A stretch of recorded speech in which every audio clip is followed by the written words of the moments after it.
আজ ঢাকায় মাননীয় প্রধান উপদেষ্টা মহোদয়ের ডাকে বাংলাদেশের বিভিন্ন ধর্মের নেতৃস্থানীয় ব্যক্তিবর্গ তারা উপস্থিত হয়েছেন এবং মাননীয় প্রধান উপদেষ্টা মহোদয় আমাদের দেশকে দুর্নাম করবার জন্য, আমাদের প্রিয় মাতৃভূমিকে দুর্নাম করবার জন্য মুসলমানদের সহনশীলতার যে ঐতিহ্য আছে এই দেশে, সেই ঐতিহ্যকে কালিমা লেপন করবার জন্য যে অপচেষ্টা দেশের বাহির থেকে হচ্ছে, আর দেশের ভেতরে থাকা তাদের যে চক্র আছে সেই চক্র সেখানে সেই ষড়যন্ত্রের অংশীদার যখন হয়ে যাচ্ছে, এমন একটা কঠিন সময়ে মাননীয় প্রধান উপদেষ্টা ওলামা একরামকে ডেকেছেন।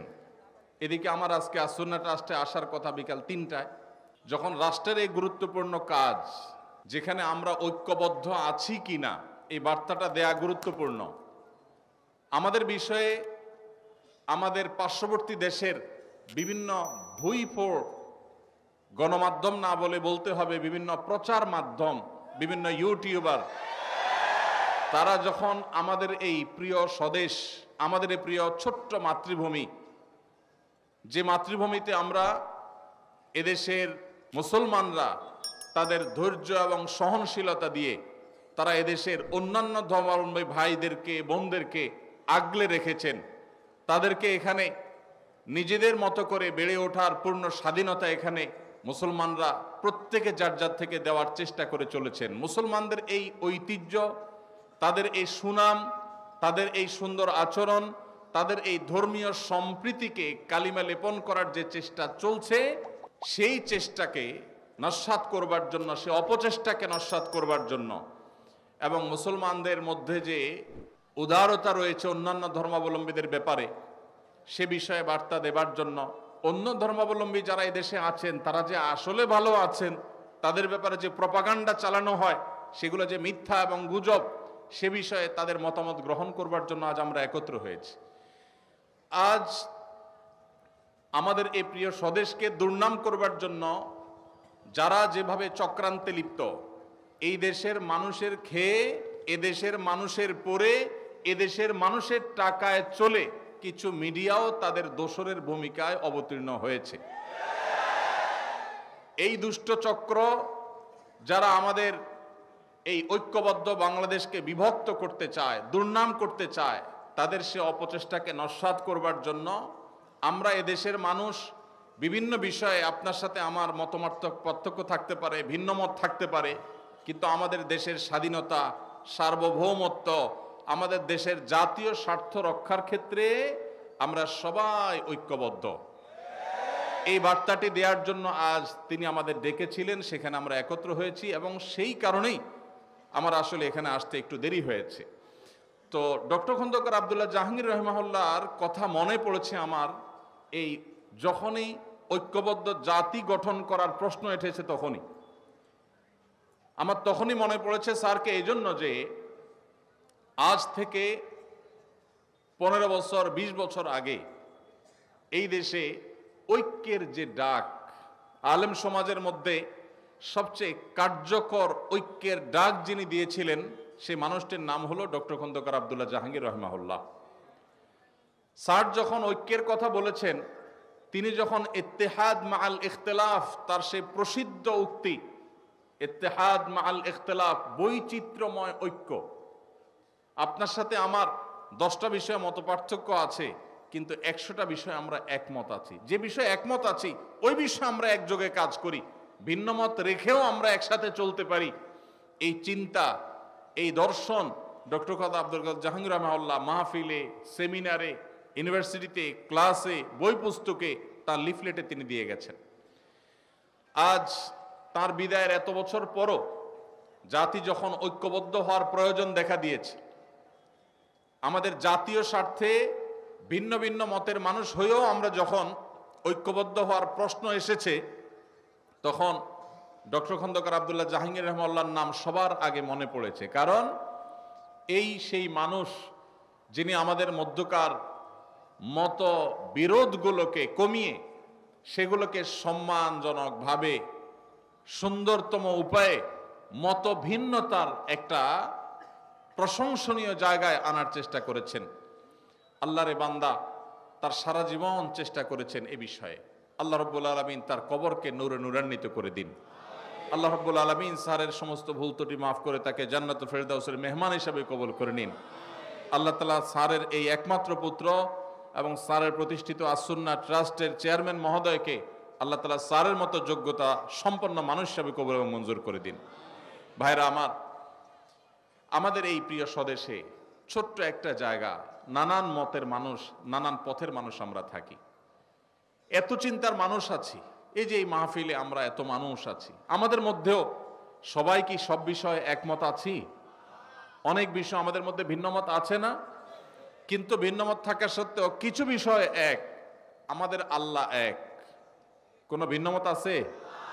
আমাদের রাসূল সাল্লাল্লাহু আলাইহি ওয়াসাল্লাম, আমাদের কোরআন, আমাদের হাদিস, আমাদের ঐক্যের যে জায়গাগুলো, সেগুলো যদি একটা একটা করে আমরা তালিকা করি, আমরা দেখব মতপার্থক্য যদি আমাদের একজনের সাথে অন্যজনের 10টা 20টা বা 50টা বিষয় হয়, মতৈক্য রয়েছে আমাদের তার চাইতে বহুগুণ বেশি।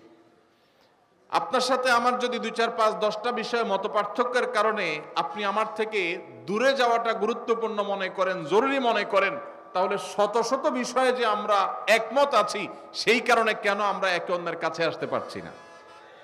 ভাইরা আমার, আজ গোটা পৃথিবীতে আমরা মুসলমানরা যতটা পিছিয়ে আছি, যতটা দুর্বল আছি, বিভিন্ন জায়গায় জায়গায় আজ আমাদের মুসলমানদের উপরে যে নির্যাতন এবং জুলুম চলছে, আমাদের বিরুদ্ধে যে মিথ্যা প্রপাগান্ডা চলছে, সারা পৃথিবীর যেদিকে তাকাবেন সবচেয়ে বেশি মায়ের আমরাই খাচ্ছি, আবার দুর্নামের ভাগীদারও আমাদেরকেই হতে হচ্ছে। এর অন্যতম বড় কারণ হলো আমাদের অনৈক্য, আমাদের বিভেদ, আমাদের মতো বিরোধ, আমাদের একে অন্যের বিরোধিতা করা।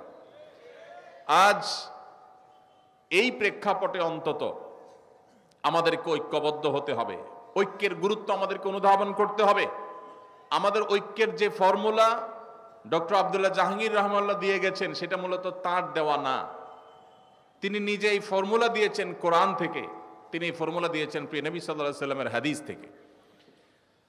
প্রিয় ভাইরা আমার, আজ আমাদের জাতীয় সংকটে যখন আমাদের দেশকে, এদেশের মানুষকে বিশ্ব দরবারে আমাদেরকে অসহিষ্ণু হিসাবে, আমাদের মধ্যে সম্প্রীতির অভাব আছে এই হিসেবে যখন চিত্রায়িত করার অপচেষ্টা করা হচ্ছে, আমরা যারা মুসলমান আছি, সংখ্যায় যারা আমরা এদেশের নাগরিকদের মধ্যে বেশিরভাগ আমরা মুসলমান আছি, আমাদের দায়িত্ব হয়ে গেছে বিশ্বকে দেখিয়ে দেওয়া যে আমরা ভিন্ন মতের মানুষদের প্রতি আমাদের সহিষ্ণুতা, আমাদের ধৈর্যশীলতার যে দৃষ্টান্ত স্থাপন করতে পারি।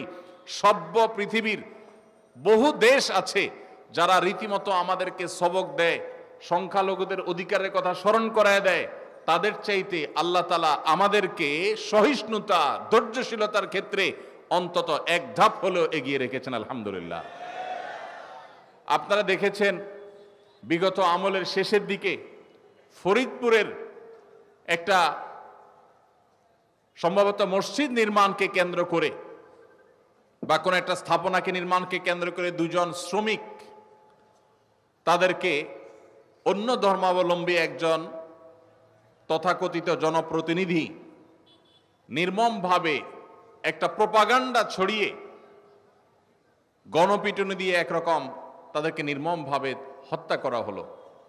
সেই ঘটনায় আপনারা লক্ষ্য করেছেন, আপনাদের মনে থাকার কথা, সারা দেশে ওলামায়ে কেরাম এইরকম দায়িত্বশীলতার পরিচয় দিয়েছেন যে ওই ঘটনার জেরে পাল্টা হামলা, দাঙ্গা, কোনো প্রকার অশান্তি এদেশের মাটিতে চুল পরিমাণ হতে দেন নাই ওলামায়ে কেরাম। শক্ত হাতে ঢাকা থেকে আমার মনে আছে দায়িত্বশীল ওলামায়ে কেরামের একটার পর একটা প্রতিনিধি দল এসেছেন, তারা স্থানীয় লোকদের সাথে বসেছেন, ভিজিট করেছেন এবং মানুষকে তারা শান্ত রেখেছেন। ওলামায়ে কেরাম যদি চুল পরিমাণ একটু ইন্ধন দিয়ে দিতেন তাহলে মেসাকার হয়ে যেত। আপনারা দেখেছেন কয়দিন আগে তরুণ আইনজীবী সাইফুল ইসলাম আলিফকে নির্মমভাবে দিনের আলোতে অত্যন্ত নৃশংসভাবে তাকে হত্যা করা হলো। সাধারণ মুসলমানরা জানেন, মুসলমান হওয়ার কারণে, দ্বীনি চেতনার কারণে, তার পেশাগত দায়িত্ব পালন করতে গিয়ে তাকে এই নির্মম খুনের শিকার হতে হলো। এত বড় একটা ঘটনার পর আপনারা দেখেছেন এদেশের সর্বোচ্চ পর্যায় থেকে নিয়ে একেবারে রুট লেভেল পর্যন্ত ওলামা একরাম সর্বসাধারণকে শান্ত থাকতে বলেছেন। এরকম একটা পরিস্থিতি যেখানে ক্ষোভে ফুঁসে উঠছে মানুষ, সেখানে ওলামা একরাম মানুষকে শান্ত থাকার কথা বলেছেন। এবং ওলামা একরামের আহ্বানে সাড়া দিয়ে সারা দেশে আলহামদুলিল্লাহ একটি চুল পরিমাণ অনাকাঙ্ক্ষিত ঘটনা ঘটেছে বলে কেউ দেখাতে পারবে না। ভাইরা আমার, এদেশের মুসলমানরা তাদের ধৈর্য, ধর্মীয় সম্প্রীতির ক্ষেত্রে তাদের সহিষ্ণুতার যে পরীক্ষা, এই পরীক্ষায় একবার দুইবার নয় শতবার উত্তীর্ণ হয়েছে। তারপরে এক শ্রেণী মানুষ আপনাদেরকে দোষারোপ করার, আমাদেরকে দোষারোপ করার চেষ্টা করে। এই জন্য আমাদের দায়িত্বশীলতা অনেক বেড়ে যায়। আল্লাহ রাব্বুল আলামিন কোরআনে হাকিমে আমাদেরকে সেই দর্শন দিয়েছেন, যে দর্শনে আমরা আমাদের বিশুদ্ধ আকীদা, তাওহীদের বিশ্বাসের কথা প্রচার করব, সেটাকে নিজেদের মধ্যে ধারণ করব। আমাদের আকীদা, আমাদের মানহাজ, আমাদের বিশ্বাস, আমাদের ঈমানের মধ্যে চুল পরিমাণ আমরা ছাড় দেব না, কম্প্রোমাইজ করব না।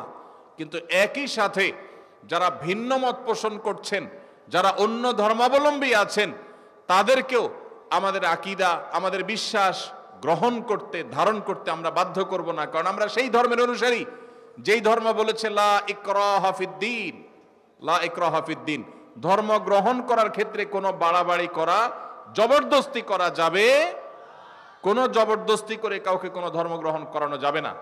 আমরা সেই নবীর উম্মত যেই নবী মক্কা বিজয়ের পর মক্কার মুশরিক সহ সর্বস্তরের মানুষকে বলেছেন ইযহাবু আনতুমুত তুলাকা লা তাসরিবা আলাইকুমুল ইয়াউম, যাও আজ তোমরা সবাই মুক্ত, কোনো প্রতিশোধ গ্রহণ করা হবে না। আমরা সেই নবীর উম্মত যে নবী আমাদেরকে সহনশীলতা শিক্ষা দিয়েছেন।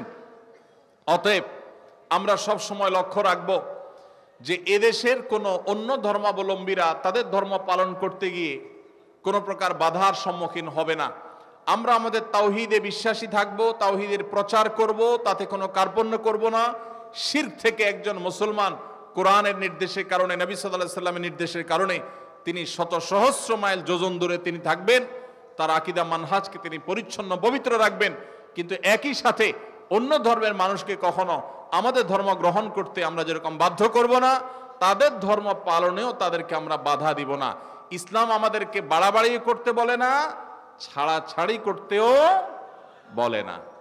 ইসলামের মতো এই সুমহান জীবন দর্শন, এটি যদি পৃথিবীর কোনো সমাজে প্রতিষ্ঠিত থাকে, সেই সমাজের মুসলিমরা তো বটেই, অন্য ধর্মাবলম্বীরাও নিরাপদে থাকবে। কারণ নবী করিম সাল্লাল্লাহু আলাইহি সাল্লাম একজন জিম্মি অমুসলিমকে যদি কেউ অন্যায়ভাবে হত্যা করে, ওই ব্যক্তি জান্নাতের ঘ্রাণও পাবে না। সে ঐতিহাসিক বক্তব্য নবী সাল্লাল্লাহু আলাইহি সাল্লাম দিয়েছেন, তার হাদিসে আছে। অতএব আমাদের মুসলমানদের সহনশীলতা আর ধৈর্যশীলতা, এটা গোটা পৃথিবীর মানুষের কাছে শতবার, হাজারোবার পরীক্ষিত এবং প্রমাণিত হয়েছে। আল্লাহ রাব্বুল আলামিন আমাদের এই সুনাম, আমাদের এই ঐতিহ্য, আমাদের এই সুখ্যাতি, কোরআন এবং হাদিসের শিক্ষাকে আমাদের জীবনে আল্লাহ তাআলা ধারণ করার তৌফিক নসিব করুন। ভাইরা আমার, আমাদের সমাজে আমরা দেখি কিছু মানুষ অন্য ধর্মাবলম্বীদের প্রতি তারা তথাকথিত সম্প্রীতি দেখাতে গিয়ে তাদের ঈমান, তাদের আকীদা, তাদের বিশ্বাসকে তারা কোরবান করে দেয়, সেগুলোকে তারা শেষ করে ফেলে। আবার অনেকে আছেন যারা হয়তো বাড়াবাড়িতে লিপ্ত। আল্লাহ রাব্বুল আলামিন আমাদেরকে যে সিরাতে মুস্তাকিম দিয়েছেন, সেখানে না বাড়াবাড়ির কোনো সুযোগ আছে, না ছাড়াছাড়ির কোনো সুযোগ আছে। আমরা মুসলমানরা যদি কোরআন এবং হাদিসের উপরে অটল অবিচল থাকি, মুহাম্মদ সাল্লাল্লাহু আলাইহি সাল্লামের জীবন দর্শনের উপরে যদি আমরা প্রতিষ্ঠিত থাকি, তাহলে এই গোটা পৃথিবী শান্তিতে পরিপূর্ণ হয়ে যাবে। মুসলমানরাই শুধু শান্তিতে থাকবে না, অন্যরাও নিরাপদে থাকবে, কেউ কাউকে ডিস্টার্ব করবে না। আমরা সেই নবীর উম্মত যেই নবী মক্কা বিজয়ের পর মক্কার মুশরিকদেরকে ইসলাম গ্রহণ করতে বাধ্য করেননি, জোর করেননি, জবরদস্তি করেননি। মদিনায় আসার পর যখন মদিনা রাষ্ট্র গঠন করেছেন, সেখানকার ইহুদিদেরকেও ইসলাম গ্রহণ করতে বাধ্য করেননি। আমরা সেই দিনের অনুসারী, যে দিন আমাদেরকে সবচেয়ে বেশি সহনশীলতা শিখিয়েছে। আল্লাহ তাআলা আমাদের সবাইকে আমাদের জীবনের সব ক্ষেত্রে এই সহনশীলতাকে ধরে রাখার তৌফিক নসিব করুন। ভাইরা আমার, আমাদের মুসলমান হিসাবে আমাদের মধ্যেও নানা ছোটখাটো বিষয় নিয়ে মতপার্থক্য আছে, বড় কোনো বিষয়ে মতপার্থক্য নেই। আমি যেটি বলছিলাম, আমাদের আল্লাহ এক, এটা নিয়ে মতপার্থক্য নাই। আমাদের রাসূল এক, সেটা নিয়ে কোনো মতপার্থক্য নাই। আমাদের কোরআন এবং হাদিস নিয়েও তেমন উল্লেখযোগ্য মতপার্থক্য নেই। 5 ওয়াক্ত নামাজ আল্লাহ ফরজ করেছেন, সেটা নিয়েও মতপার্থক্য নেই। আরকানে ইসলাম নিয়েও মতপার্থক্য নেই। আরকানে ঈমান নিয়েও মতপার্থক্য নেই। আমাদের মতপার্থক্য যেগুলো আছে সেগুলো খুব ছোটখাটো বিষয়। এগুলো নিয়ে এলাকায় এলাকায়, মসজিদে মসজিদে, বিভিন্ন জায়গায় আমরা যেন আমাদের সৌহার্দ্যের, সম্প্রীতির সর্বোচ্চ নজির স্থাপন করি, এই কাজটাই জীবন জুড়ে করে গেছেন ডক্টর খন্দকার আব্দুল্লাহ জাহাঙ্গীর রাহিমাহুল্লাহ। স্যার যখন এই কাজ করেছেন, তখন এই কাজটার যথার্থতা, এটার যৌক্তিকতা বা এটার প্রয়োজনীয়তা, এটার অপরিহার্যতা আমরা এতটা উপলব্ধি করি নেই। দিন যত গত হচ্ছে, আল্লাহরে বান্দাকে আমরা হারিয়ে ফেলেছি, সেই দিনগুলো যত অতিবাহিত হচ্ছে, তত বেশি আমাদের কাছে মনে হচ্ছে যে তিনি, আল্লাহ রাব্বুল আলামিন, তাকে এমন এক মানুষ করে তৈরি করেছেন। আমাদের মাওলানা মামুনুল হক সাহেব হাফিজাহুল্লাহ একটা কথা ডক্টর আব্দুল্লাহ জাহাঙ্গীর রাহিমাহুল্লাহ সম্পর্কে বলেন। এই আসুনা ট্রাস্টের স্যারের ওয়াফাতের পর এখানকার স্টুডিওতে বসে বলে গেছিলেন যে ডক্টর আব্দুল্লাহ জাহাঙ্গীর রাহিমাহুল্লাহ ছিলেন এমন একজন মানুষ যিনি সময়ের চাইতে এগিয়ে থাকা মানুষ ছিলেন। সময়ের চাইতে এগিয়ে থাকা মানুষ ছিলেন। আল্লাহ তাআলা তাকে সে দূরদৃষ্টি দান করেছিলেন। আল্লাহ রাব্বুল আলামিন স্যারের সে মিশনকে, স্যারের সে স্বপ্নকে, স্যারের প্রতিষ্ঠিত এই আসুন্নাহ ট্রাস্ট, জেনেদা আসুন্নাহ ট্রাস্ট, এটার মাধ্যমে আল্লাহ তাআলা কবুল এবং মঞ্জুর করুন, পরিপূর্ণ করার তৌফিক নসিব করুন। ভাইরা আমার, আমরা আজকের এই মাহফিল থেকে আমাদের ব্যক্তিগত জীবনে, আমাদের দ্বীনি জীবনে, এমনকি আমাদের সামাজিক জীবনে অন্য ধর্মাবলম্বী মানুষদের সাথেও আমরা সবর, সহনশীলতা এবং ধৈর্যের পরিচয় দেব, চেষ্টা করব তো ইনশাআল্লাহ।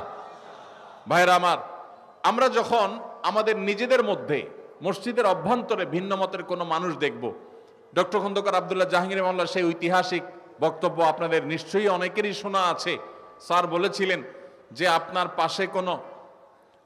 পাশে কোনো হারাম ভক্ষণকারী ব্যক্তি, ধূমপানকারী ব্যক্তি, কোনো হারামে লিপ্ত ব্যক্তি আপনার পাশে দাঁড়িয়ে মসজিদে নামাজ পড়তে পারে, তাহলে আপনার ভিন্ন মতের মুসলমান ভাই, যার সাথে আপনার মৌলিক সব বিষয়ে এক ঐক্যমত রয়েছে, কিছু কিছু বিষয় মত পার্থক্য রয়েছে, এরকম কোর এবং বড় বড় কবিরা গুনাহ বিষয় মত পার্থক্য নেই, সে ভাইটি আপনার পাশে দাঁড়াইতে অসুবিধা কেন?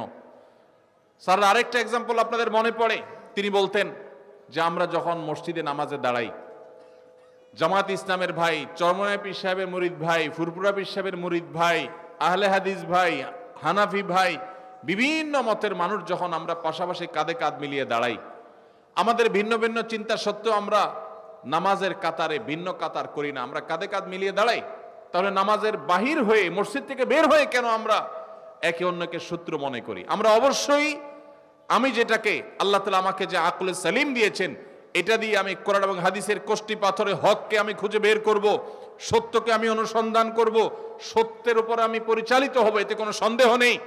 কিন্তু কোন অবস্থাতেই একজন মুসলমান তিনি তার নিজের সত্য অবস্থানকে টিকিয়ে রাখতে গিয়ে তার অন্য মুসলমান ভাইকে আঘাত করা, তাকে দুর্নাম করা, তাকে বাজে ট্যাগ দেওয়া, তাকে নিয়ে তুচ্ছ তাচ্ছিল্য করা, তাকে অপমান করা এবং মুসলমানদের মধ্যে বিভেদ সৃষ্টি হওয়ার মতো কাজ করা মুসলমানের জন্য কখনো জায়েজ নাই।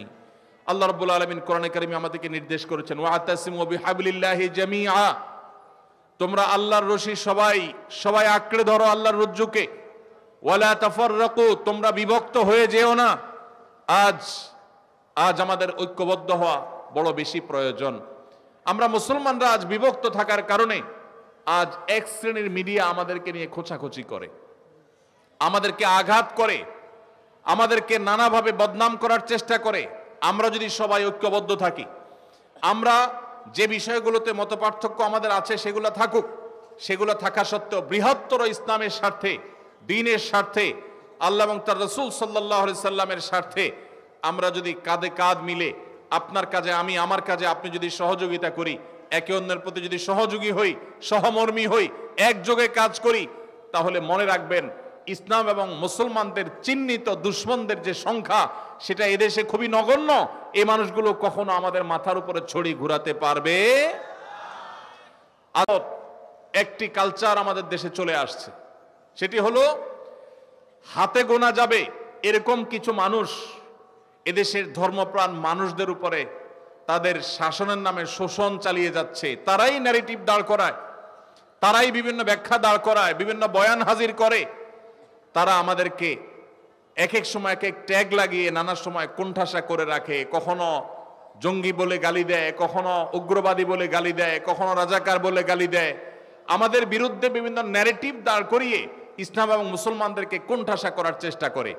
আমি একটা কথা প্রায় সময় বলি, যারা আমাদের রাষ্ট্র থেকে ইসলামকে সম্ভব হলে জাদুঘরে ঢুকায় ফেলতে চান, তারা 50 বছর যাবৎ সেই কাজ করেছেন, তাতে দেশ পাতাল থেকে আকাশে উঠে যায় নাই। আমরা দেখেছি আমাদের বন্ধুপ্রতিম দেশ মালয়েশিয়াতে তাদের সংবিধানে তারা ইসলামকে ধারণ করেছে, তাদের প্রত্যেকটা ক্ষেত্রে তারা ইসলামকে ধারণ করেছে। তাদের রাষ্ট্রের প্রত্যেকটা এলিমেন্টের মধ্যে ইসলামের কণা আপনি খুঁজে পাবেন, খাঁজে বাজে ইসলাম খুঁজে পাবেন। তারা আমাদের চাইতে এগিয়ে আছে না পিছিয়ে আছে? তাদের কাছে কর্মী হয়ে যাওয়ার জন্য আমরা সিরিয়াল দিয়ে বসে থাকতে হয়। আজ ধর্মকে দূর দূর করা মানুষগুলো 50 বছরে আমাদেরকে তাদের লেভেলে নিয়ে যেতে পারে নাই। এই দেশে বহু আগের জরিপ অনুযায়ী 3 লক্ষের বেশি মসজিদ ছিল, এখন সেটা হয়তো 4 লক্ষে পৌঁছেছে। 4 লক্ষ মসজিদের কমপক্ষে ইমাম এবং মুয়াজ্জিন মিলিয়ে 8 লক্ষ মানুষ, যারা সমাজকে নেতৃত্ব দেয়, লিড করে। জুমার দিন রাত পোহালে জুমার নামাজ, এই জুমার দিন রাত পোহালে যে জুমার দিন, সেই জুমার দিনে জুমার নামাজে 12:30 থেকে 1:30 পর্যন্ত 4 লক্ষ মসজিদে, এক একটা মসজিদে যদি গড়ে 150 করে মানুষ নামাজ পড়তে আসে এভারেজে, শহরে বেশি থাকে গ্রামে কম থাকে, সব মিলিয়ে যদি আমরা গড়ে 150 করে মুসল্লি ধরি এক একটা মসজিদে, 4 লক্ষকে 150 দিয়ে গুণ দিলে 6 কোটি হয়। 6 কোটি মানুষ 12:30 থেকে 1:30 এই টাইমে, পুরো সপ্তাহের সবচাইতে ফ্রেশ টাইমটা, যে টাইমটাতে সারা সপ্তাহের সেরা ঘুমটা শুক্রবার সকালে দিয়া, স্কুল নাই, মাদ্রাসা নাই, ব্যবসা বাণিজ্য নাই, অফিস আদালত নাই, সারা সপ্তাহের সবচেয়ে সেরা ঘুমটা দিয়া এরপরে সবচেয়ে ভালো ফ্রেশ করে গোসলটা করে মনে করে জামা পরে সুগন্ধি ব্যবহার করে তাদের সারা সপ্তাহের সবচেয়ে সোনালী সময়টা, সবচেয়ে রিফ্রেশড যে সময়টাতে আছেন, সেই সময়টাতে তারা মিম্বরে ইমাম সাহেবদের মুখের দিকে, খতিব সাহেবদের মুখের দিকে তাকিয়ে থাকেন। বাংলাদেশের সমস্ত টেলিভিশন চ্যানেল, সমস্ত মিডিয়া, সমস্ত রেডিও চ্যানেল একযোগে যত দর্শক, যত শ্রোতা দেখে বা শুনে, শুধু মসজিদের মিম্বর থেকে জুমার দিনে 12:30 থেকে 1:30 এই সময় 6 কোটি মানুষ যে দেখে, সবগুলো মিডিয়া মিলেও কখনো সারা সপ্তাহে এত বেশি সংখ্যক মানুষ তারা মিডিয়াগুলো দেখে না বা মিডিয়াগুলো তাদেরকে রিচ করতে পারে না। এই যে বিপুল জনগোষ্ঠীকে প্রতি সপ্তাহে একদিন 1 ঘন্টা ইমাম খতিবরা অ্যাড্রেস করতে পারেন, এই ইমাম খতিবদেরকে যদি রাষ্ট্র অন করে, তাদেরকে যদি রাষ্ট্র টেনে আনে এবং রাষ্ট্র যদি তাদেরকে অ্যাক্সেস দেয়, তাদেরকে যদি রাষ্ট্র গঠনে মৌলিক ভূমিকা পালন করবার সুযোগ দেয়, তাহলে ধর্মপ্রাণ মুসলমানদের এই দেশ স্বর্ণ হতে বেশি দেরি হবে না ইনশাআল্লাহ তাআলা। ওলামায়ে কেরামকে তাদের দায়িত্বটা যদি সঠিকভাবে পালন করতে দেওয়া হয়, এই দেশ থেকে দুর্নীতি জাদুঘরে চলে যাবে ইনশাআল্লাহ। আমরা আশা করব যে নতুন বাংলাদেশে আমরা যে বৈষম্যের শিকার, সংখ্যায় বেশি হয়েও মুসলমানরা আমরা কোণঠাসা, পত্রিকার পাতা খুললে মনে হবে আমরা সবচেয়ে বেশি দোষী, টেলিভিশনের দিকে তাকালে মনে হবে, নিউজের দিকে তাকালে মনে হবে যে আমাদের মুসলমানদেরই দোষ সবচাইতে বেশি। অথচ এই দেশে এই গত কিছুদিন আগে আপনারা দেখেছেন যে দুর্গা পূজার সময় এবং বিভিন্ন সময় 5ই আগস্টে আপনারা দেখেছেন শত শত হাজার হাজার মাদ্রাসার ছেলেরা মসজিদ থেকে, আমার মুসল্লি ভাইয়েরা, তারা বের হয়ে মন্দিরগুলো পর্যন্ত পাহারা দিয়েছেন। এত সহনশীলতা থাকা সত্ত্বেও আমাদেরকে যারা দুর্নাম করার চেষ্টা করে, এই শত্রুদের আমাদেরকে চিনে রাখতে হবে এবং এদের শত্রুতার ব্যাপারে আমাদেরকে সতর্ক থাকতে হবে। সীসা ঢালা প্রাচীরের মতো ঐক্য আমাদের মধ্যে গড়ে তুলতে হবে। আমাদের এই দেশকে কোনোভাবে আমরা দুর্নাম করার কোনো সুযোগ কাউকে দিতে চাই না। এজন্য আমরা ঐক্যবদ্ধ থাকবো ইনশাআল্লাহ। সবাই চেষ্টা করবো তো ইনশাআল্লাহ। আমরা মুসলমানরা আমাদের নিজেদের মত পার্থক্যগুলোকে মত বিরোধের পর্যায়ে নিয়ে যাব না, ঝগড়াঝাটি পর্যায়ে নিয়ে যাব না, আমরা সহনশীল থাকার চেষ্টা করব। ভাইরা আমার, মাসআলাগত বিষয়ে সাহাবা একরামের মধ্যেও ভিন্ন মত ছিল, মাসআলাগত বিষয়ে সাহাবা একরামের মধ্যে ইখতিলাফ ছিল, মতের ভিন্নতা ছিল, কিন্তু সেটা কখনো মতবিরোধের পর্যায়ে যায় নাই, সেটা কখনো দৃষ্টিকটু পর্যায়ে যায় নাই, সেটা কখনো আমাদের মতো গন্ডগোল ফাসাদ একজন আরেকজনকে ব্লেম করার মতো পর্যায়ে যায় নাই। আমরা সেই সাহাবীদের সন্তান, অতএব আমরা আমাদের মসজিদগুলোকে, আমাদের মাদ্রাসাগুলোকে, আমাদের দ্বীনি অঙ্গনগুলোকে সহনশীলতা দিয়ে সাজাবো, চেষ্টা করবো তো ইনশাআল্লাহ। আল্লাহ আমাদের সবাইকে সহনশীল থাকার তৌফিক দান করুন। আর আমাদের সবাইকে অন্য ধর্মাবলম্বীদের ব্যাপারে সহনশীল থাকতে হবে। আমাদের হিন্দু ভাইদেরকে আমি বলতে চাই, বৌদ্ধ এবং খ্রিস্টান ভাইদেরকে বলতে চাই, আপনাদেরকে যারা উস্কে দিচ্ছে, আপনাদেরকে যারা মায়া কান্না করে আপনাদেরকে নানাভাবে বিপদগামী করার চেষ্টা করছে, আপনাদেরকে মুখোমুখি দাঁড় করাচ্ছে মুসলমানদের, এরা আপনাদেরও শত্রু, আমাদেরও শত্রু, এরা এ দেশের শত্রু, এই মাটির শত্রু। এবং এরা কখনো আপনাদেরকে ধর্মীয় কারণে আপনাদের প্রতি সিম্পেথি দেখাচ্ছে না, এরা রাজনৈতিক কারণে আপনাদের প্রতি সিম্পেথি দেখাচ্ছে। অতএব আমাদের জায়গা থেকে আমাদের সতর্ক থাকতে হবে, কোনোভাবে আমাদের এদেশের সাম্প্রদায়িক সম্প্রীতির যে উজ্জ্বল অতীত আছে, ঐতিহ্য আছে, এই ঐতিহ্যকে কখনো কালিমা লেপন করতে দেওয়া। এদেশের হিন্দু, খ্রিস্টান, বৌদ্ধ তারা তাদের ধর্মীয় কাজ পালন করবে, সেখানে কেউ কোনো নামধারী মুসলমানও কেউ সেখানে বাজাইতে যাবে না, যদিও মুসলমানরা যায় না। আল্লাহ তাআলা আমাদের সবাইকে, আমাদের প্রত্যেকের যার যার জায়গা থেকে দায়িত্বশীলতার পরিচয় দেওয়ার তৌফিক দান করুন। আজ জাতীয় ঐক্যের যে ডাক দেয়া হচ্ছে, এই ডাক শুনে বারবার কেন ডক্টর খন্দকার আব্দুল্লাহ জাহাঙ্গীর রহমাহুল্লাহর কথা মনে পড়ে? কারণ স্যার রহিমাহুল্লাহ সেই মানুষ ছিলেন, যেই মানুষ এদেশের মুসলমানদের মধ্যে যে ছোটখাটো বিভক্তি বা অনৈক্য আছে সেগুলো দূর করার জন্য রাত দিন সারাক্ষণ তিনি পরিশ্রম করে গেছেন। তিনি এদেশের প্রমিনেন্ট ওলামায়ে কেরামদেরকে বিভিন্ন সময় একত্র করেছেন এবং তাদের মধ্যকার দূরত্ব কিভাবে কমানো যায় তার জন্য তিনি সচেষ্ট ছিলেন এবং তিনি চেষ্টা করেছেন। আল্লাহ রাব্বুল আলামিন স্যারের এই কবরকে নূরে নূরান্বিত করে দিন এবং স্যারের এই প্রতিষ্ঠানকে আল্লাহ রাব্বুল আলামিন ভরপুর কামিয়াব এবং কবুল করবেন, আমিন। ভাইরা আমার, আমাদেরকে সবর এবং ধৈর্যের পরীক্ষা উত্তীর্ণ হইতে হবে। ধর্মীয় কারণেও যদি আপনি ধৈর্য হারা হয়ে যান, সওয়াবের পরিবর্তে গুনাহগার আপনি হবেন। আর যদি আপনি ধৈর্য ধারণ করতে পারেন, নিজেকে সংবরণ করতে পারেন, সহনশীল হইতে পারেন, তো মনে রাখবেন আল্লাহ রাব্বুল আলামিন কোরআনে কারীমে বলেছেন, ইন্নামা ইউওয়াফাস সাবিরুনা আজরাহুম বিগাইরি হিসাব। যারা ধৈর্যশীল তাদের হিসেব ছাড়া আল্লাহ রাব্বুল আলামিন বিনিময় দিবেন। কি ছাড়া বিনিময় দিবেন? হিসেব ছাড়া বিনিময় দিবেন। আল্লাহ রাব্বুল আলামিন আমাদের সবাইকে ধৈর্যের সর্বোচ্চ পরাকাষ্ঠা প্রদর্শন করার তৌফিক দান করুন।